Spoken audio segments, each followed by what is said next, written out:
అన్న వైఎస్ఆర్సీపీ అభ్యర్థి అబ్దుల్ సత్తార్ కు హీరో సుమన్ మద్దతు. వైఎస్ఆర్ అభిమానులందరూ అబ్దుల్ సత్తార్ ఓటు వేయాలని పిలుపు. కర్నూలు మే 5 అన్న వైఎస్ఆర్ కాంగ్రెస్ పార్టీ తరపున కర్నూలు ఎంపీ మరియు ఎమ్మెల్యేగా పోటీ చేస్తున్న అబ్దుల్ సత్తార్ కు ప్రముఖ సినీ నటుడు హీరో సుమన్ మద్దతు పలికారు.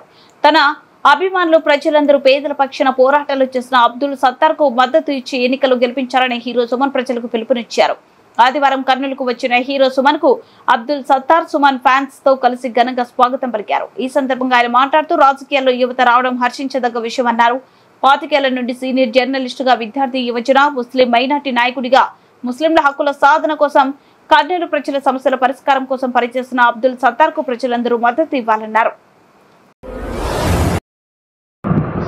అందరికీ నమస్కారం. నేను ఇప్పుడు కర్నూలులో ఉన్నాను. నా పక్కనే సత్తార్ గారు జర్నలిజంలో ఆల్మోస్ట్ 25 ఇయర్స్గా పనిచేశారు. ఇప్పుడు కొత్తగా రాజకీయంలో ఎంటర్ అవుతున్నారు. అన్న రాజశేఖర రెడ్డి గారు పార్టీ అని చెప్పి స్టార్ట్ చేశారు. ఆయనకి కొన్ని ఐడియాలు కొత్తగా చెప్పాలని ప్రజలకు పనిచేయాలని చెప్పి ఒక కోరికతో స్టార్ట్ చేశారు. ముందుగా ఆయన స్టార్ట్ చేసినందుకు ఆయనకి అభినందనలు.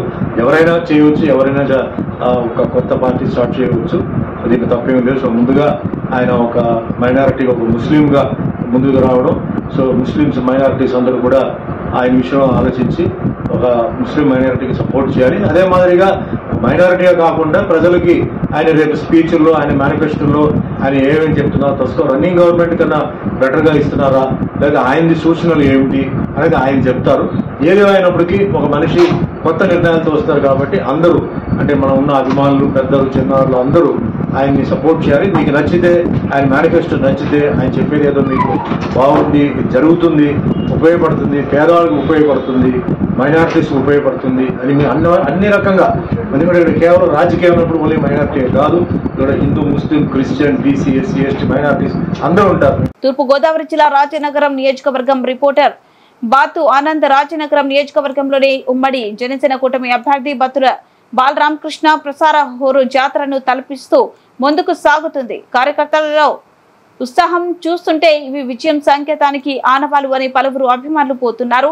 ఇది తూర్పు గోదావరి జిల్లా రాజనగరం నియోజకవర్గంలోని ఉమ్మడి అభ్యర్థి బత్తుల బాలరామకృష్ణ ప్రసార హోరు ఉదయం 8 గంటలకు రాజమండ్రి రూరల్ స్వరూప్ నగర్ నుండి పార్టీ కార్యకర్తలు శ్రేణులు పూలమాలలు వేసి పూలవర్షం కురిపించారు. ప్రతి వీధిలోనూ మహిళలు హారతులతో స్వాగతం పలికారు.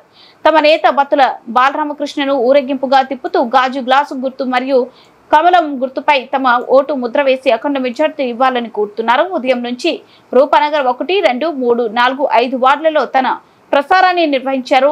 అదే జోష్లో ముందుకు దూసుకుపోతున్నారు. రూపనగర్ మీదుగా శ్రీరాంపురంలోనూ తమ ప్రసారం కొనసాగిస్తున్నారు. ఎన్నికలు వేడెక్కిన నియోజకవర్గంలో ప్రజలందరూ కూడా చాలా విశ్వసిస్తున్నారు. ఎన్డీఏ కూటమిలో ఇక్కడ అసెంబ్లీ అభ్యర్థిగా గాజు గ్లాస్ గుర్తుపై మంచి మెజారిటీ ఇవ్వడానికి రాజనగరం నియోజకవర్గ ప్రజలు సిద్ధంగా ఉన్నారు. అదేవిధంగా పార్లమెంటరీ అభ్యర్థి దగ్గుబాటి పురంధేశ్వరి గారికి కమలం గుర్తుపై ఓటు వేసి అఖండ మెజారిటీతో గెలిపించడానికి ప్రజలు సిద్ధంగా ఉన్నారు. బ్రహ్మ విష్ణు మహేశ్వర్ లాగా పవన్ కళ్యాణ్ గారు, చంద్రబాబు నాయుడు గారు, మోడీ గారు ఈ రాష్ట్రాన్ని అభివృద్ధి చేయడం కోసం, రాష్ట్రంలో ఉన్న ప్రజలందరినీ అభివృద్ధి చేయడం కోసం కంకణం కట్టుకున్నారు. దాన్ని ప్రజలందరూ కూడా స్వాగతిస్తూ అత్యధిక మెజార్టీతో గెలిపించడానికి సిద్ధంగా ఉన్నారు. మే 13వ తేదీ ఎప్పుడు వస్తుందా అని చెప్పి అందరూ ఓట్లు వేయడానికి సిద్ధంగా ఉన్నారు. వైసీపీ చాలా ఓట్ల తేడాతో గతంలో ఎంత మెజారిటీ వచ్చిందో దాన్ని మించిన తేడాతో వైసీపీ ఓడిపోతుంది. ఇక్కడ రాజనగరంలో మేము ఖచ్చితంగా 30,000 ఓట్ల మెజారిటీతో గెలిచినాము. కోరుకొండలో 10,000 మెజారిటీతో గెలిచినాము. సీతానగరంలో 10,000 ఓట్లతో మెజారిటీతో గెలిచినాము. ఖచ్చితంగా 50,000 ఓట్ల మెజారిటీతో మేము గెలుస్తున్నాం. ఎన్డీఏ పార్టీలో ఖచ్చితంగా నేను ప్రమాణ స్వీకారం చేయబోతున్నాను. చంద్రబాబు నాయుడు గారు ముఖ్యమంత్రిగా ప్రమాణ స్వీకారం చేస్తారు. పైన మోడీ గారు కూడా తిరిగిలేని విధంగా ఆయన కూడా ప్రమాణ స్వీకారం చేస్తారు. రూట్ మ్యాప్ ఈ రోజు 14 గ్రామాలు ఈ రోజు రోడ్ షో పెట్టాము. రోజు ఇక్కడ నుంచి మాకు బొడ్డు వెంకటరమణ చౌదరి గారు, తెలుగుదేశం శ్రేణులు అందరూ కూడా పూర్తి స్థాయిలో సపోర్ట్ చేస్తున్నారు. ఖచ్చితంగా ఐకమత్యంగా పెడుతున్నాము. జనసేన వాళ్ళు కూడా పూర్తిగా సపోర్ట్ చేస్తున్నారు. బొడ్డు వెంకటరమణ చౌదరి గారు టీడీపీ శ్రేణులు వాళ్ళ భుజాన్ని వేసుకుని ఎలక్షన్ చేస్తున్నారు. ఖచ్చితంగా మంచి మెజారిటీ తీసుకొచ్చి రాజనగరం నియోజకవర్గంలో సీట్ అత్యధిక మెజారిటీతో గెలిచి పవన్ కళ్యాణ్ గారికి చంద్రబాబు నాయుడు గారికి బహుమతి ఇస్తారు. వస్తున్నారు. అందరి మద్దతు మేము తీసుకుంటున్నాము. అందరూ కూడా ఒక్కటే, అందరూ ఎజెండా వైసీపీని ఓడించడం ఒకటే. ప్రజలందరూ పెట్టేసుకున్నారు, నాయకులు పెట్టుకున్నారు, పార్టీలు పెట్టుకున్నారు. అందుకే అందరూ కూటమయ్యి ముందుకెళ్తున్నారు. అందరి మద్దతు కూడా ఎన్డీఏకి ఉంది. ప్రతి ప్రజలది కులాలకు అతీతంగా, మతాలకు అతీతంగా, వర్ణాలకు అతీతంగా, అతీతంగా, వయసుకు అతీతంగా ఏ విధమైనటువంటి వ్యక్తి అయినా సరే ఎన్డీఏ కూటమి గెలవాలని చెప్పి పూర్తి తపనతో ఉన్నారు. ఖచ్చితంగా అత్యధిక మెజారిటీతో మేము గెలుస్తాం. మోడీ గారు కూడా 7వ తేదీని మీటింగ్ ఉండే అవకాశం ఉంది. 7వ తేదీన బహిరంగ సభ పెడతారంటున్నారు. త్వరలో అది తేదీ ఖరారు అవుద్ది. మోడీ గారు, చంద్రబాబు నాయుడు గారు, పవన్ కళ్యాణ్ గారికి కలిసి భారీ బహిరంగ సభ పెట్టే అవకాశం ఉంది. Thank you. ఆలూరు నియోజకవర్గం హలహర్బి మండలంలో టీడీపీ ఆఫీసులో విలేకరుల సమావేశం మాట్లాడుతున్న హలహర్బి మండల TDP convener Sudhakar Naidu, TDP MPTC సభ్యులు పి పాల్ రెడ్డి మరియు మాజీ జెడ్పీటీసీ సభ్యులు రాజశేఖర్ గౌడ్ ఈ సమావేశంలో పాల్గొన్న టీడీపీ నాయకులు, కార్యకర్తలు పాల్గొన్నారు. విలేకర్ కొండయ్య, ఆలూరు.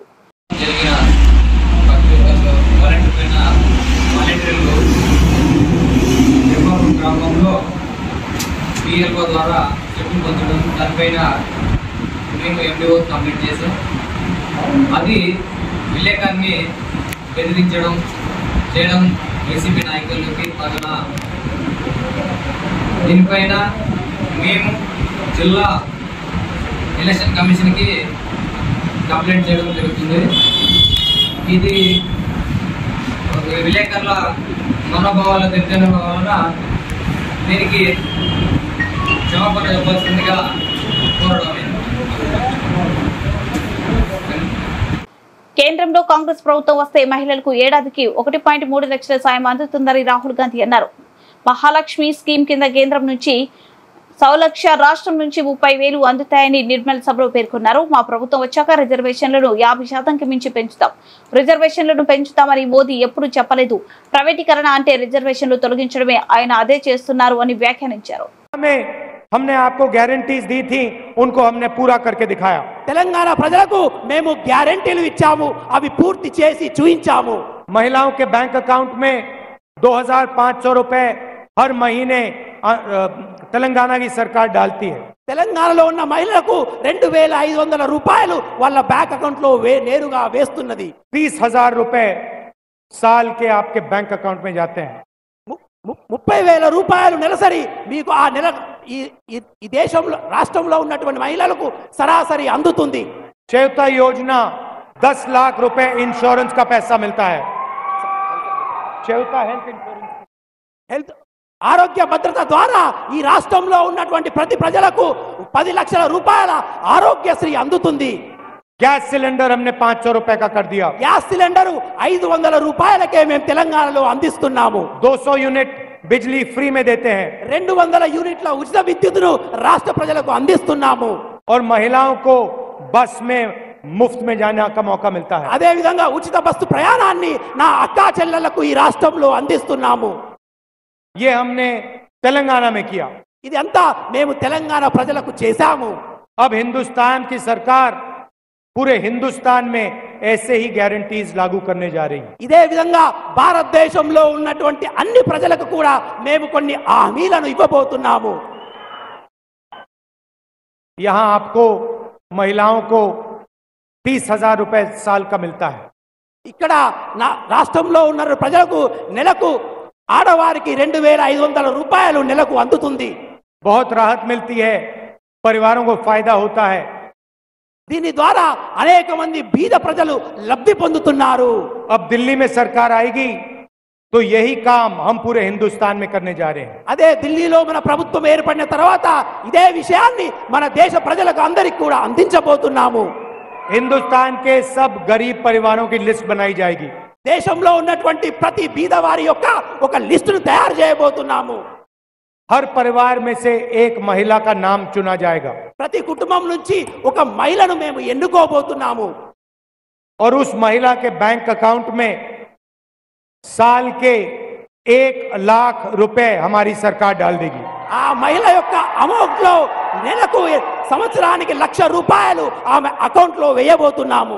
8,500 रुपए महीने के खटाखट हर महीने महिलाओं के बैंक अकाउंट में. నెలకు 8,500 రూపాయలు ప్రతి బీద మహిళ యొక్క అకౌంట్ లో కటాకట్ మేము జమ చేయబోతున్నాము. तेलंगाना के गरीब लोगों को 30,000 रुपए तेलंगाना की सरकार देगी और 1,00,000 रुपए दिल्ली की सरकार देगी. 1,30,000 रुपए आपके बैंक अकाउंट में जाएंगे. తెలంగాణ రాష్ట్రం 30,000 రూపాయలు ఈ పేద యొక్క మహిళలకు ఇస్తే ఢిల్లీ ప్రభుత్వం ఈ యొక్క మహిళలకు సంవత్సరానికి 1,00,000 రూపాయలు ఇవ్వబోతుంది. नरेंद्र मोदी जी ने देश के युवाओं को बेरोजगार किया. నరేంద్ర మోడీ గారు ఈ దేశంలో ఉన్నటువంటి యువకులను నిరుద్యోగులుగా మార్చాడు. हम हिंदुस्तान के बेरोजगार